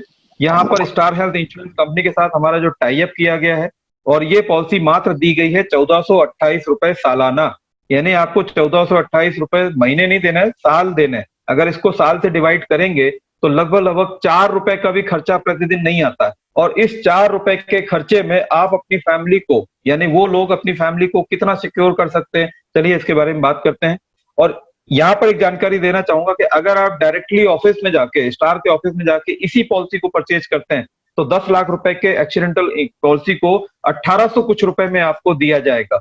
लेकिन हमारे वर्मन जी ने हमारे नेक्स्ट मनी पार्टनर के लिए सबसे बड़ा बेनिफिट दिया कि आपको डिस्काउंटेड प्राइस पे मात्र 1428 में, तो लगभग 400 रुपए की बचत तो आपको पहले ही हो जाती है, और उसके बाद जो दूसरे बेनिफिट होंगे वो तो अलग है। अब बात आती है पॉलिसी के फीचर्स क्या है। तो सबसे बड़ा फीचर है कि अगर किसी भी पॉलिसी होल्डर का, जिसने ये पॉलिसी ले रखी है, उसका रोड एक्सीडेंट में दुर्घटना होती है और उसका देहांत होता है, तो उसकी फैमिली को 11 लाख रुपए का कंपनसेशन मिलेगा एज अ डेथ कवर। तो आप समझ सकते हैं कि 1428 रुपए सालाना प्रीमियम देके आप अपनी फैमिली को 11 लाख रुपए की सिक्योरिटी दे रहे हैं। अगर किसी पार्टनर के साथ या किसी भी व्यक्ति के साथ डेथ नहीं होती है, लेकिन वो 100% डिसेबल हो जाता है, मेडिकल साइंस बोलती है कि अब ये व्यक्ति किसी काम का नहीं है, इसके दोनों हाथ नहीं रहे, या दोनों पैर चले गए, या दोनों आंखें चली गई, या रीढ़ की हड्डी खत्म हो चुकी है, अब ये काम करने योग्य नहीं है, तो ऐसी कंडीशन पर भी ये कंपनी आपको या आपकी फैमिली को 11 लाख रुपए के कंपनसेशन जरूर देगी, यानी आपको वहां भी फायदा होने वाला है। इसी तरीके से अगर टेम्परेरी डिसेबल्ड हुआ, टेम्परेरी का मतलब 50% एंड अबव, हो सकता है एक हाथ ना रहा हो एक्सीडेंट में, या एक पैर चला गया हो, या एक आंख चली गई हो, ऐसा कोई भी अगर नुकसान हुआ है, 50% से ज्यादा नुकसान हुआ है, तो भी आपको 5,50,000 का कंपनसेशन यहाँ पे मिल रहा है। तो ये बेनिफिट है, मेन बेनिफिट 1428 रुपए की पॉलिसी में। लेकिन कुछ कारण ऐसे भी हो सकते हैं कि एक्सीडेंट हुआ, डेथ भी नहीं हुई, 100% डिसेबल भी नहीं हुआ, 50% भी डिसेबल नहीं हुआ, हॉस्पिटलाइज होना पड़ा और खर्चे शुरू हो गए, और आपकी जो इनकम हो रही थी, जिस भाग दौड़ में आप लगे थे, जो कमा के ला रहे थे, वो भी रुक गई, क्योंकि 2 से 3 महीने के लिए आप हॉस्पिटलाइज हो गए। तो ऐसी कंडीशन पे आपको इस पॉलिसी में क्या क्या बेनिफिट मिल सकते हैं। तो सबसे पहला बेनिफिट है वीकली कंपनसेशन, यानी आपकी जो साप्ताहिक खर्चे होते हैं 5,000 रुपए हफ्ते के हिसाब से 100 वीक तक का आप कंपनसेशन ले सकते हैं। जो आपके खर्चे हैं, आपकी फैमिली की जो लाइबिलिटी है, या आपकी जो भी आपके खर्चे होते हैं, उनको ले सकते हैं। इसी तरीके से आपके जो हॉस्पिटल एक्सपेंसेस हैं, मेडिकल एक्सपेंसेस जो हो रहे हैं, अप टू 1 लाख, 1 लाख रुपए तक के आप मेडिकल एक्सपेंसेस को भी कवर कर रहे हैं। उसके साथ साथ डेली कैश बेनिफिट, यानी प्रतिदिन का खर्चा। डियर फ्रेंड, कभी ना कभी आप भी जानते हो, आपके भी प्रतिदिन कोई ना कोई खर्चे होते, तो उनके खर्चे के लिए भी 1,000 रुपए प्रतिदिन के हिसाब से मैक्सिमम 15 दिन का आपको डेली कैश बेनिफिट है। साथ साथ होम कन्वेंस, घर में जो परिवार है उनको भी डेली दूध चाहिए, चाय पत्ती चाहिए, सब्जी चाहिए, खाने पीने के लिए जो जरूरत की आइटम है वो चाहिए, तो उनके लिए भी आप 500 रुपए प्रतिदिन के हिसाब से होम कन्वेंसेस मैक्सिमम 15 दिन का आप ले सकते हैं। इसी के साथ साथ अगर आपको हॉस्पिटल में सुविधाएं अच्छी नहीं मिल रही है, आपको किसी दूसरे हॉस्पिटल में शिफ्ट होना पड़ रहा है, तो एम्बुलेंस चार्जेस में भी आप मैक्सिमम 5,000 तक का एम्बुलेंस चार्जेस ले सकते हैं। इसके साथ साथ मान लीजिए आपके दोनों बच्चे हैं, 2 बच्चे हैं, और दोनों बच्चे स्कूल जाते हैं, उनकी मंथली फीस भी जाती है, और आप हॉस्पिटलाइज हैं और उस समय आपकी इनकम खत्म हो चुकी है, अब आपको बच्चों की फीस देनी है, बड़ी समस्या है। तो यहाँ पर इस पॉलिसी में एजुकेशन ग्रांट के अंतर्गत आप अपने दोनों बच्चों के लिए 20,000 रुपए का कंपनसेशन ले सकते हैं, जो आप स्कूल फीस के तौर पे दे सकते हैं। इसी तरीके से आप जिस वाहन पे थे, उस वाहन की भी टूट फूट हुई है, उसको भी मॉडिफाई कराना चाहते हैं, ठीक कराना चाहते हैं, तो 50,000 रुपए तक का खर्चा आपको व्हीकल मॉडिफिकेशन के लिए मिल जाता है। इसके साथ साथ अगर आप चलने स्थिति में आ गए हैं, लेकिन अकेले नहीं चल सकते हैं, आपको किसी रिलेटिव को साथ लेके चलना पड़ रहा है, ट्रैवल करना पड़ रहा है, कोई जरूरी काम आ गया है, तो आप अपने रिलेटिव को ट्रैवल एक्सपेंसेस के रूप में अप टू 10,000 तक का आप ट्रैवल एक्सपेंसेस भी ले सकते हैं। और साथ साथ अगर कोई मेडिसिन आपके शहर में नहीं मिल रही है, जो आपके इलाज में यूज होनी है, या आपके स्टेट में नहीं मिल रही है, या हो सकता है आपके कंट्री में ना मिल रही है, तो बाहर से ट्रांसपोर्ट कराई जा रही है, तो मेडिसिन का खर्चा तो आपको बियर करना होगा, बट जो ट्रांसपोर्टेशन कॉस्ट है उस ट्रांसपोर्टेशन कॉस्ट को आप 20,000 तक यहाँ पर रिम्बर्स कर सकते हैं। तो अब आप समझ सकते हैं कि 1428 रुपए में हमारे कंपनी के सीएमडी साहब ने कितनी जबरदस्त पॉलिसी हम सभी पार्टनर्स के लाके दी है। कम से कम इस पॉलिसी को तो सबको अपनी फैमिली की सिक्योरिटी के लिए ले लेना चाहिए। ये मेरा पर्सनल ओपिनियन है, रिक्वेस्ट भी है कि लेना चाहिए, क्योंकि फैमिली को आप कहीं ना कहीं सिक्योर करें। अब सवाल आता है कि नेक्स्ट मनी से इंश्योरेंस क्यों खरीदे। डियर फ्रेंड, हमारे रिश्तेदार हैं, हमारे जानने वाले, हमारे दोस्त हैं, पिछले कई सालों से बीमा बेचते हैं, मैं उनसे क्यों ना लूं, नेक्स्ट मनी से क्यों लूं? तो इसका सबसे बड़ा बेनिफिट है, पहला बेनिफिट, कि आपको अगर अलग अलग चीजों का अलग अलग बीमा कराना है तो आपको मार्केट में अलग अलग कंपनी और अलग अलग एडवाइजर या अलग अलग फाइनेंशियल कंसल्टेंट ढूंढने पड़ेंगे। यानी कि आपको विभिन्न विभिन्न चीजों को मैनेज करना पड़ेगा। बट नेक्स्ट मनी में सबसे अच्छी फायदा है कि ऑल ओवर द इंडस्ट्री, यानी इंश्योरेंस इंडस्ट्री में जितनी कंपनी है, सारी कंपनी एक ही प्लेटफॉर्म पे है, और जितने प्रकार के इंश्योरेंस प्लान है, चाहे वो हेल्थ का हो, ट्रैवल का हो, व्हीकल का हो, घर का हो, आपके ज्वेलरी का हो, किसी भी प्रकार का बीमा हो, सभी प्रकार के बीमा सभी प्रकार की कंपनियों के एक ही प्लेटफॉर्म पे मिल रहे हैं। तो आपको कहीं इधर उधर जाने की आवश्यकता नहीं है। नेक्स्ट मनी ने एक इतनी बड़ी छतरी आपको लाके दे दी है, उसी छतरी के अंदर सब कुछ, उस बकेट में सब कुछ लाके दे दिया। दूसरा फायदा क्या है, जो डियर फ्रेंड आज तक मैं गारंटी देता हूं, आज तक आपको टू व्हीलर या फोर व्हीलर या किसी भी वाहन के ऊपर कोई कैशबैक नहीं मिला होगा, यानी कोई अर्निंग नहीं मिली होगी। आपने बीमा का हर साल कराया होगा, वाहन का बीमा हर साल कराते आए होंगे, लेकिन क्या कभी कोई इनकम हुई है? लेकिन नेक्स्ट मनी ने, बर्मन जी ने इतना अच्छा प्लेटफॉर्म तैयार किया हम सभी के लिए कि हम अपनी गाड़ियों का बीमा करें और उसके ऊपर कैशबैक भी लें। अब वो कैशबैक किस रूप में है, तो यहाँ देख सकते हैं कि मिनिमम कैशबैक 37 रुपए 60 पैसे के रूप में आपको मिलता है। सबसे छोटा आज तक जितने भी हमारे नेक्स्ट मनी पार्टनर हैं जिनको ये कैशबैक मिला है, मैं उन्हीं कैशबैक की बात कर रहा हूं, ये मैं प्रूफ दिखा रहा हूं कि हमारे पार्टनर्स को कैशबैक मिला है। तो 37 रुपए 60 पैसे टू व्हीलर के थर्ड पार्टी इंश्योरेंस में सबसे छोटा कैशबैक हमें मिला है। इसके बाद हमारे किसी नेक्स्ट मनी पार्टनर को 117 रुपए का कैशबैक भी आया है, 394 रुपए 50 पैसे का भी आया है, 617 रुपए 62 पैसे का भी कार के इंश्योरेंस के ऊपर उसने कैशबैक लिया है, 757 रुपए 75 पैसे का भी लिया है, 850 रुपए का भी कैशबैक लिया है, 1107 रुपए का भी कैशबैक लिया, 1291 रुपए का भी लिया और 1295 रुपए का भी कैशबैक लिया है। डियर फ्रेंड, मेरा कहने का मतलब है कि जैसा वाहन होगा उसका जितना प्रीमियम आएगा उसके ऊपर हमारे नेक्स्ट मनी में ओडी प्रीमियम के ऊपर 5% का कैशबैक आता है जो तय है। तो ये 37 रुपए 60 पैसे से लेके 1295 रुपए तक का कैशबैक हमारे next money business partner earn कर चुके हैं। अगर इससे भी बड़ा प्रीमियम आएगा तो इससे बड़ा भी कैशबैक आपको मिल सकता है। तो ये चीज प्रूफ। दूसरी बात करूंगा मैं हेल्थ इंश्योरेंस के ऊपर। तो डियर फ्रेंड, हमारे नेक्स्ट मनी में बहुत से लोगों ने, हमारे नेक्स्ट मनी बिजनेस पार्टनर ने हेल्थ इंश्योरेंस कराया।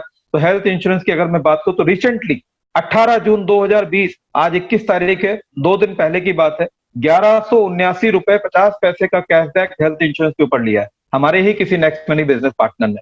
इसके साथ साथ 2011 रुपए का भी कैशबैक लिया है।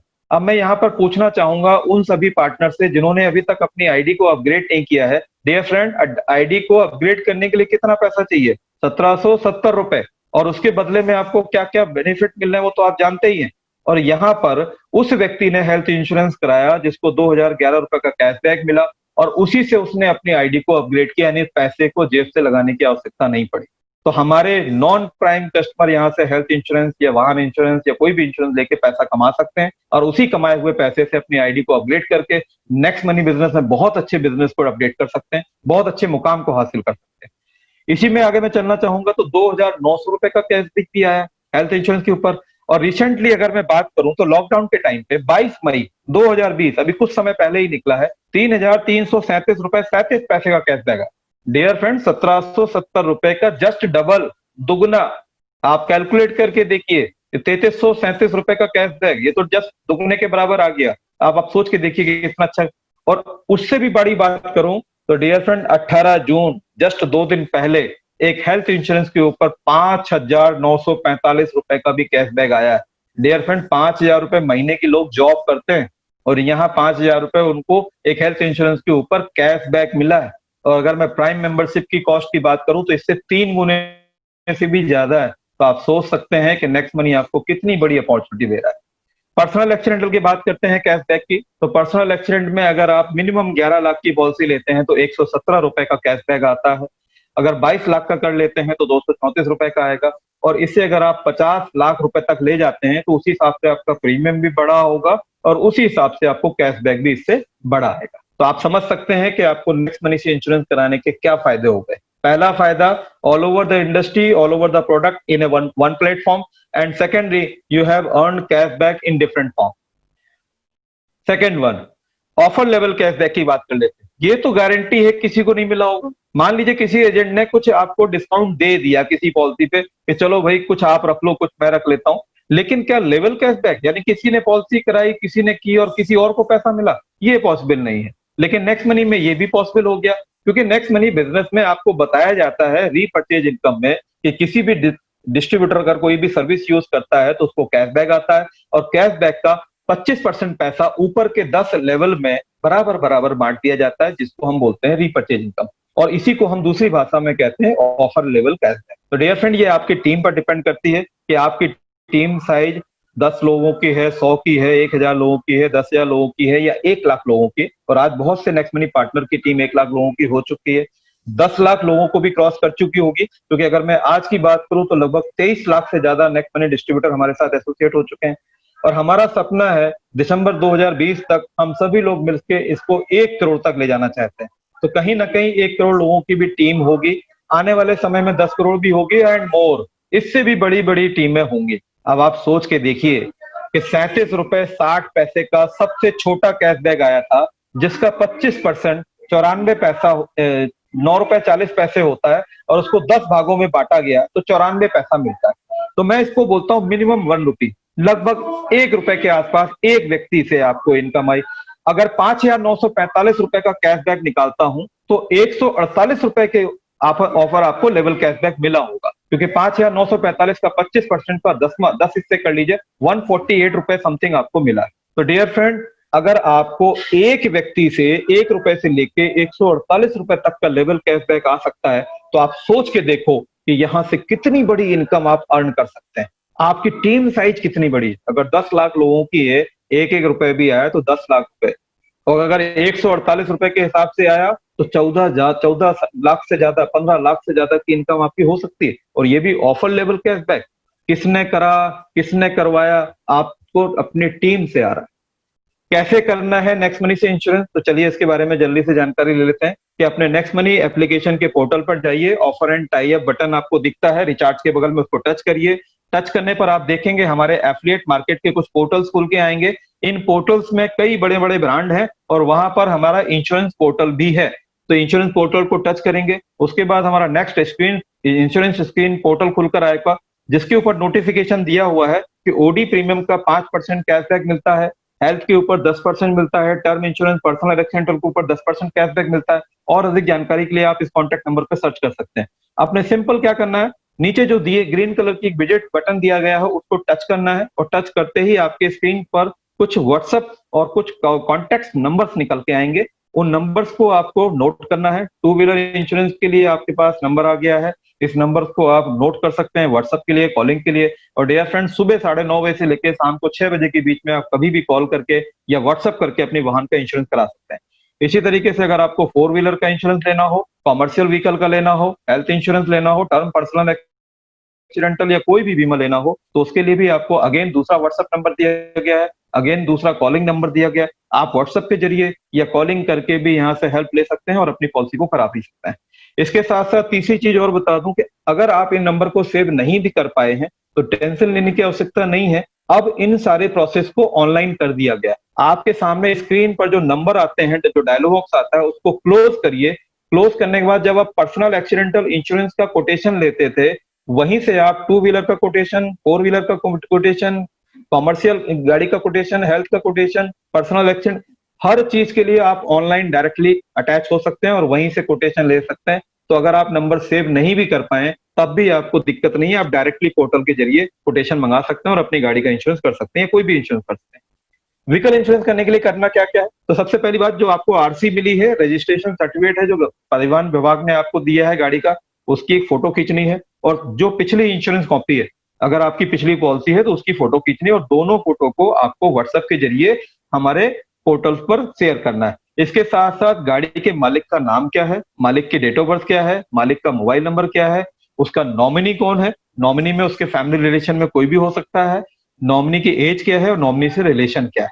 इसके साथ साथ इस व्हीकल के कैशबैक को किस आईडी पे चाहिए, उस यूजर आईडी को भी प्रॉपर तरीके से आपको मैनेज करना है, उसको बताना है। कई बार यूजर आईडी को लिखने में कॉन्टैक्ट नंबर दे देते हैं, नाम दे देते हैं और उससे आपका कैशबैक नहीं आ पाता है। तो कोशिश करिए कि यूजर आईडी जो आपने जनरेट की है सिर्फ वो शेयर करें और आपका कैशबैक आपको विद इन मिनट आपको मिल जाए। इसी तरीके से हेल्थ इंश्योरेंस के लिए आपको क्या कम्युनिकेशन करना है, तो जिस व्यक्ति ने पॉलिसी लेनी है, चाहे अपनी फैमिली की लेनी हो या अकेले लेनी हो, वो अपना प्रपोजल नेम दे, उसके साथ साथ अपनी डेट ऑफ बर्थ को शेयर करे और उसकी फैमिली साइज क्या है। डियर फ्रेंड, अगर वो अकेला है तो सिंगल लिख सकता है, हस्बैंड वाइफ है तो 2 एडल्ट लिख सकता है, अगर बच्चों के साथ है तो 2 एडल्ट मैक्सिमम 3 चाइल्ड, तो 2 एडल्ट 1 चाइल्ड 2 चाइल्ड 3 चाइल्ड करके आप फैमिली साइज को डिक्लेयर कर सकते हैं।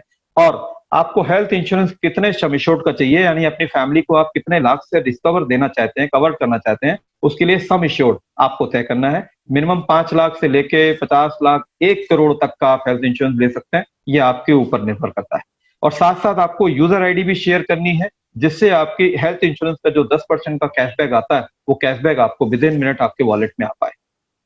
इसी तरीके से अगर पर्सनल एक्सीडेंटल इंश्योरेंस की बात करूं तो डियर फ्रेंड, यहाँ कोई भी इंफॉर्मेशन आपको शेयर करने की आवश्यकता नहीं है, क्योंकि पर्सनल एक्सीडेंटल इंश्योरेंस को ऑनलाइन बुकिंग के लिए छोड़ दिया गया है। आप सिंपली पोर्टल पर जाइए, अपने नंबर के डायलॉग बॉक्स को क्लोज करिए, अपनी डिटेल को भरिए और पर्सनल एक्सीडेंटल के कंप्लीट फॉर्म को भरते हुए उसमें जो जो डिटेल वो मांग रहा है, जहां पर आपका नाम, mobile number, mail ID, date of birth, address, वो सारी चीजें भरते हुए उसको बुक कर दीजिए, रजिस्टर कर दीजिए। आफ्टर रजिस्ट्रेशन 24 टू 48 आवर, 24 से 48 घंटे पे आपकी मेल आईडी पर एक पेमेंट लिंक आएगा, आप उसको पेमेंट करेंगे, विद इन मिनट आपके मेल पर उसकी रिसिप्ट आ जाएगी और कुछ ही मिनट्स के बाद आपका पॉलिसी बॉन्ड डिजिटली आपके मेल पर आ जाएगा। इस तरीके से आप पर्सनल एक्सीडेंटल पॉलिसी को ऑनलाइन कर सकते हैं। इसके लिए कोई भी डिटेल को, इंफॉर्मेशन को शेयर करने की आवश्यकता नहीं है। यूजर आईडी भी आपको उसी फॉर्म में भरना है, तो इसलिए कैशबैक भी आपको डायरेक्टली वहीं मिल जाएगा, आपको यूजर आईडी भी शेयर करने की आवश्यकता नहीं है। तो पर्सनल एक्सीडेंटल भी आप यहां से ले सकते हैं। अब अंत में मेरी प्रेजेंटेशन यहाँ पर पूरी होती है। मैंने सभी चीजों को कोशिश की है कवर अप करने की, और कुछ चीजें अगर छूट भी गई होंगे तो आगे आने वाले समय में हम इसको और नेक्स्ट सेशन में डिक्लेयर करेंगे। अंत में ऐसे प्लेटफॉर्म, ऐसे बिजनेस को डेवलप करने वाले महान शख्सियत को मैं धन्यवाद देना चाहूंगा, हमारे कंपनी के CMD honourable mister Abhishek Kumar Varman जी को, कि जिन्होंने हमें अपने होने वाले प्रतिदिन के खर्चे पे इनकम कमाने का जरिया दिया, हजारों लाखों करोड़ों रुपए बचा के और कमाने का जरिया दिया। ऐसी शख्सियत को हमेशा हमेशा सैल्यूट बनता है, थैंक यू बनता है। दूसरा थैंक यू मैं करना चाहूंगा हमारे expert, insurance expert mister Surendra Kumar ji का, जो इंश्योरेंस को लेके आज तक किसी भी व्यक्ति के साथ कभी भी कोई मिसप्लेस नहीं हुई होगी। हमेशा 24 आवर इंटू 7 डे वो कॉपरेट करते हैं और कभी मैंने उनको इरिटेट होते हुए नहीं देखा, और बेस्ट से बेस्ट प्लान, बेस्ट से बेस्ट फीचर्स के साथ रिकमेंड किया होगा। इवन अगर कोई पॉसिबिलिटी ऐसी हुई कि हम आपकी गाड़ी का या आपका इंश्योरेंस नहीं कर सकते, तो उन्होंने स्पेशली मना किया होगा, आपको भ्रमित नहीं किया होगा। तो ऐसे सपोर्टिव नेचर के व्यक्ति को भी मैं हमेशा सैल्यूट करता हूं, हमेशा थैंक यू बोलता हूं। तो सुरेंद्र जी को भी बहुत बहुत धन्यवाद। और अंत में आप सभी को मैं बधाइयां भी देना चाहूंगा कि हमारे नेक्स्ट मनी को, डिजिटल इंडिया और इंश्योरेंस को सुपर 50 के अंतर्गत हमें एक रिवॉर्ड के जरिए नवाजा गया है। हमारे बिजनेस वॉल्यूम के ऊपर हमको ये रिवॉर्ड मिला, और ये कहीं ना कहीं हम सभी मित्रों का सहयोग है, जिसकी वजह से आज हमारी कंपनी को इस रिवॉर्ड से नवाजा गया है। तो उसके लिए आप सभी लोग भी बधाई के पात्र हैं, कंपनी भी बधाई के पात्र है और सुरेंद्र जी भी बधाई के पात्र। अंत में जितने भी हमारे नेक्स्ट मनी लीडर हों, हमारे डायमंड लीडर हर सैरियोत जी को, कमल सैरियोत जी को, और हमारे गोल्ड लीडर, इवन हो सकता है हमारे डायमंड गौरव सावलिया जी भी हों, जितने भी गोल्ड लीडर हैं, सिल्वर लीडर हैं, नेक्स्ट मनी पार्टनर्स हैं और नेक्स्ट मनी बिजनेस मेंबर्स हैं, उन सभी को मैं प्रवीण रंजन आप सभी को धन्यवाद बोलता हूं, थैंक यू बोलता हूं कि आपने मुझे सुना, मुझे मौका दिया अपने मंच पर बोलने के लिए और मुझे इंश्योरेंस की प्रेजेंटेशन बताने का जरिया दिया। Thank you very much. और अगेन ओवर टू हर सैरियोत जी।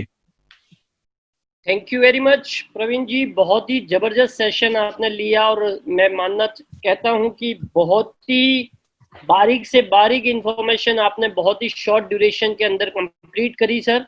बहुत ही थैंक यू। बढ़िया और बहुत बहुत धन्यवाद सर आप